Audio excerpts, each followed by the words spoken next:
খণ্ডঘোষের ফুটপাতে দাঁড়িয়েছিলেন ডাককর্মী দুরন্ত গতিতে ছুটে এসে মহিলাকে পিষে দিল লরি।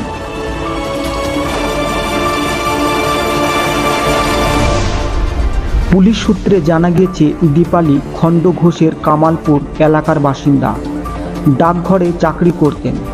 প্রত্যক্ষদর্শীদের দাবি ফুটপাতে দাঁড়িয়েছিলেন দীপালি, তখনই তাকে চাপা দেয় লরিটি। স্থানীয়দের দাবি লরির চালক মত্ত ছিলেন।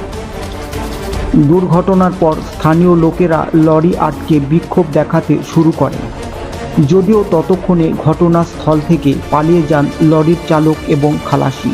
খবর পেয়ে সেখানে পৌঁছায় খণ্ডঘোষ থানার পুলিশ। তাদের আশ্বাস পেয়ে স্থানীয় বাসিন্দারা বিক্ষোভ বন্ধ করেন। তারপরে দেহ উদ্ধার করে পুলিশ।